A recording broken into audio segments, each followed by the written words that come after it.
Hello everybody, welcome back to another unboxing video. This is, I want to say, my first massive unboxing video, or first unboxing video where it's a combination of different manufacturers. We have 3 NG, 2 Gemini jets, as you can see there.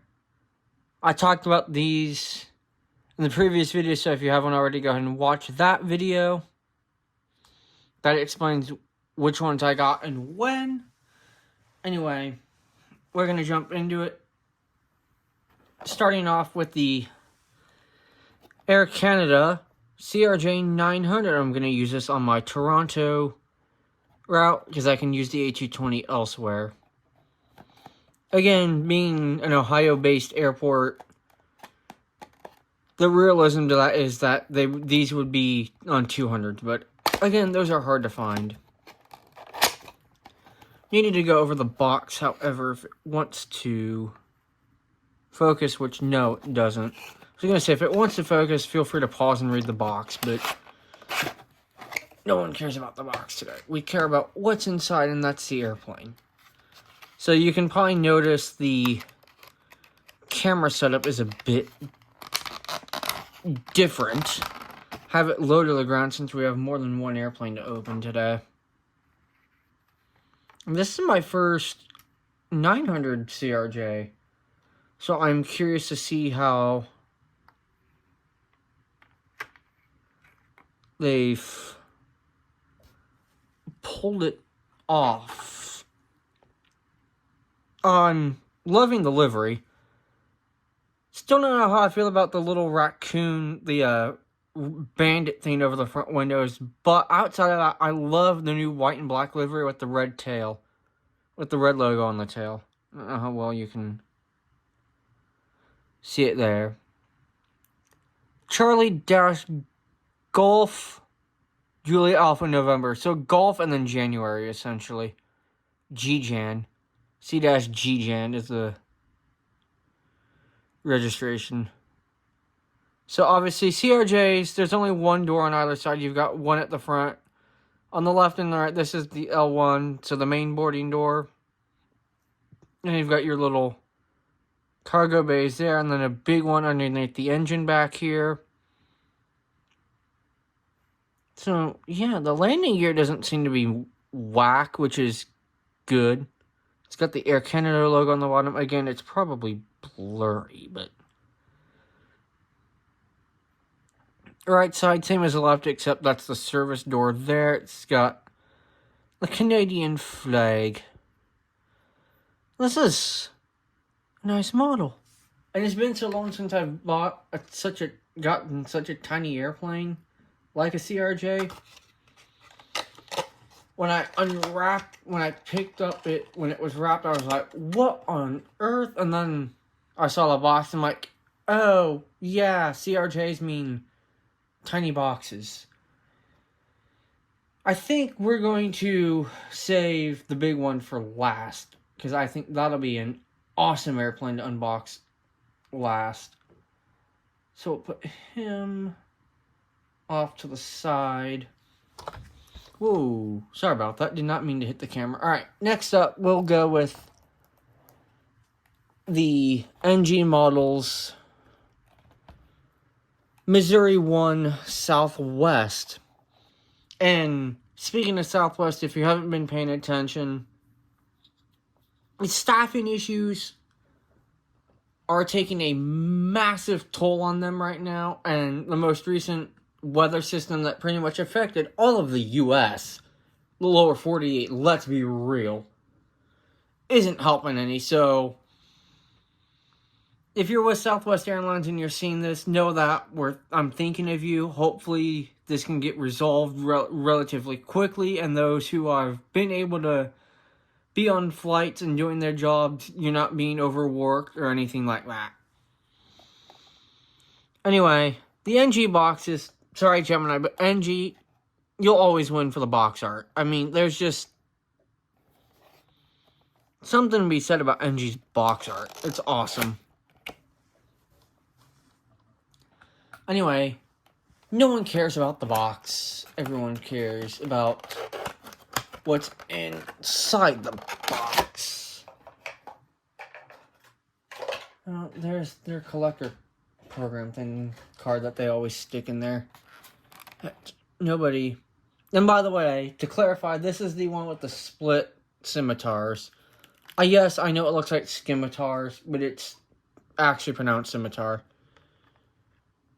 Not going to call out who I've heard say split scimitars because that's not the right thing to do here on YouTube. Anyway, Missouri 1. It's on the 700. In fact, they just moved Tennessee and Illinois to the 800s. I don't have those airplanes yet. Because I'm trying to keep as many regular Heart and Canyons as I can, but it seems like all the Southwest airplanes I have are mostly specials.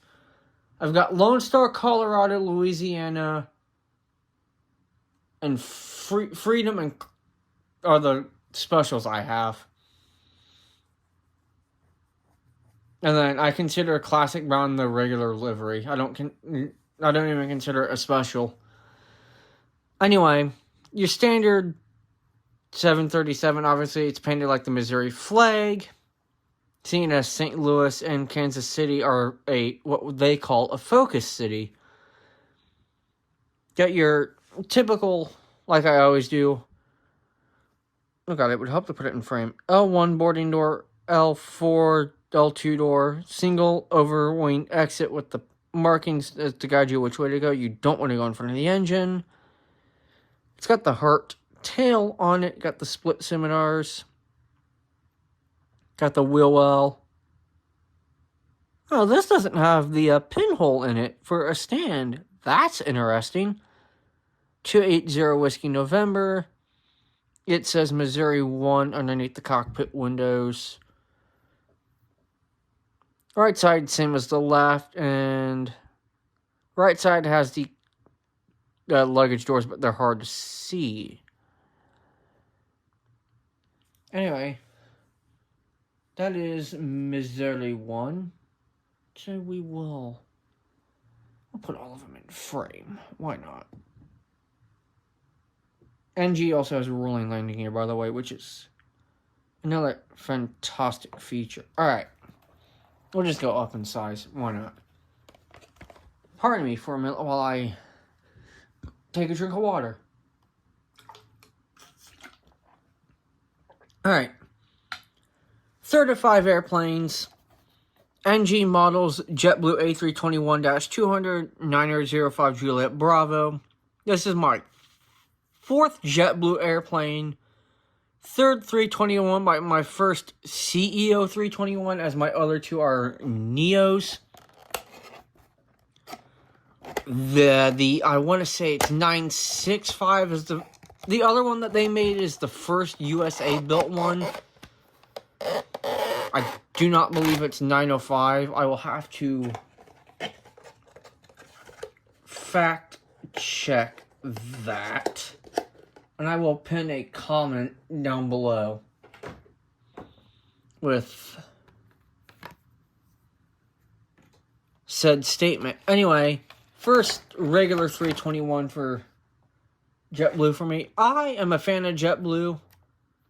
If this merger with Spirit goes through, I really hope they stay at my home. I really hope JetBlue just takes over at Columbus or John Glenn, because I would love to fly on them one day. Anyway, here it is. The JetBlue A321. I cannot read I'll have to run the tail number and see if I can see what the name of the airplane is, because they put names on all their airplanes, and that's really hard to tell on such a small aircraft. And I want to say that's either Balloons or Blueberry's tail. Anyway, L1 boarding door, L2 boarding door, emergency exit doors instead of overwing exits. Got your little IAE engines, which if you've ever heard one at full power from the outside, you would think a 7.5's taking off. Not as loud and it's not as pronounced, but these things do have a saw sound to them when they rev them up to full throttle. Got your sharklet here, which the sharklet's actually blue on both sides. That's actually kind of cool. Got the Fly-Fi dome because JetBlue has high-speed free Wi-Fi and IFEs on most of the airplanes. Yes, I said free Wi-Fi. Some of the mainline carriers could take a hint at that. I know Delta's trying it. Pinhole on the bottom. Right side, same as the left, except it's R1 and R2. And then you have the luggage doors essentially right above my thumbs there. Nice airplane. And it's nice to have another JetBlue in the collection.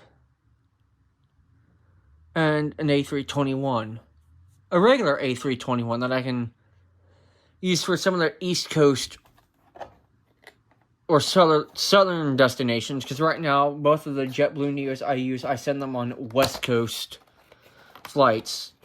So, Los Angeles and Vancouver. Yes, JetBlue flies to Vancouver, Canada. I don't think they use Neos, but that's what I'm using mine for. Alright, next up. I have this airplane type. Oh, wow, aircrane. Anyway, I have this airplane type, except it's the here New York 200. This is my first 300. I was fortunate enough to fly on one early in the year. Unfortunately, that trip report didn't happen. I was so stinking tired because I really didn't sleep the night before. Anyway, United Airlines 757-300 and the Evo Blue livery. Another one I can use on West Coast routes, even though they do use 7.3s, and I do have a few. It would be awesome if someone made some United Airbuses, because I will buy them. I don't have any United Airbuses, and I cannot find any that are not ridiculously expensive secondhand.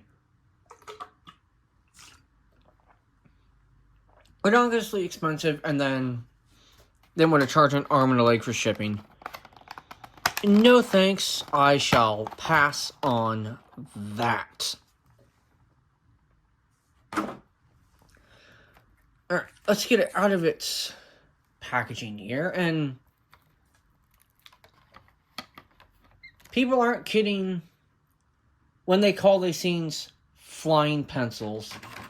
I mean, look at the size of that thing. Things are huge. And like I said, I was fortunate enough to fly on one earlier. Unfortunately, it wasn't the Continental merger livery, but I still flew one. And these are the RB211, so like the IAEs, they've got that saw, but their saw is more iconic, the RB211s. 75854 is the registration, November 75854. If you are curious and want to look it up, apologies for the dog barking. So the 75s are different. You have L1, L2, emergency L3. And then you have emergency exits. The IFE and Wi-Fi dome, unfortunately, paid Wi-Fi. Nothing I can do about that. Standard 757 body design. And I hate to say it, if you want to fly on one, you have some time still, but I would try to get on one as they... Ooh, this is a Gemini has rolling gear. That's interesting. That, like, never happens. Anyway, right side, same as the left. R1, R2, R3, emergency exit, overwing emergency exits. All doors act as emergency exits. And as always, locate the nearest one, keeping in mind it may be behind you. Evo Blue looks... I do like the Evo Blue. When I saw the launch pictures of it, I thought, ew, I don't like that. And then I saw one in person one time at the airport. I was like, ooh, I kind of like that. So, anyway, back to what I was saying. And I will post the snippet somewhere, probably at the end of the video. If you saw the launch video United did for that massive order of 100 7.8s and 100 Maxes with options for 200, with options for 100 more 7.8s, they did say that as time went on, the 7.5s and unfortunately the 7.6s were going to be retired after a long and useful lifespan. We're going to have a simpler, more reliable fleet. The 7.5 and the 7.67 are going to retire by the end of this decade. They've had a long, useful, and great economic life for the carrier. Which is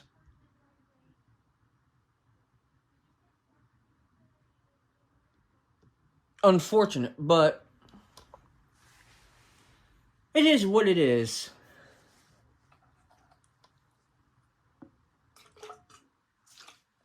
And I'm sorry about all the talking. This should not be a 20-minute unboxing video, but at this rate it's going to be. And finally, and I just ordered, spoilers, I just bought the Dreamlifter off of RM Model Store along with the fuselage accessories for this. Ladies and gentlemen, boys and girls, I present the Airbus Beluga transport airplane based off of the Airbus A330 Foxtrot Golf X-Ray Lima November Beluga number 5. Again, this is the XL, so this is the newer version of the Beluga. The old ones were based off, I want to say, A300 STs. Like A300s or something. They were old. That's all I know. Anyway. Okay, I'm already, color me impressed already.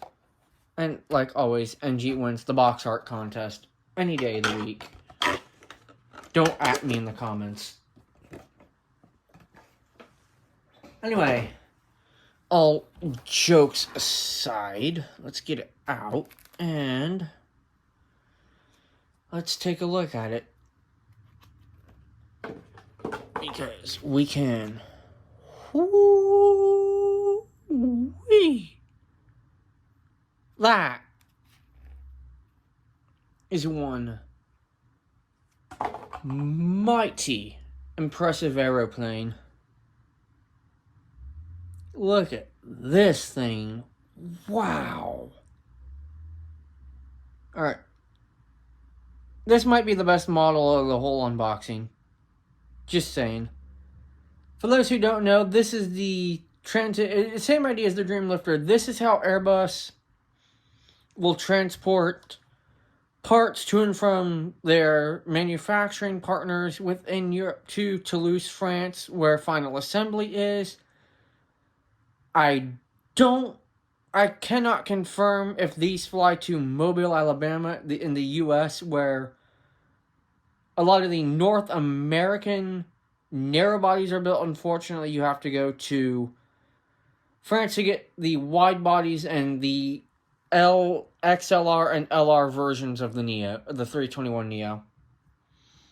Anyway, not much to go over with this one because it's in the Airbus house livery. It has number 5 and XL written on the tail.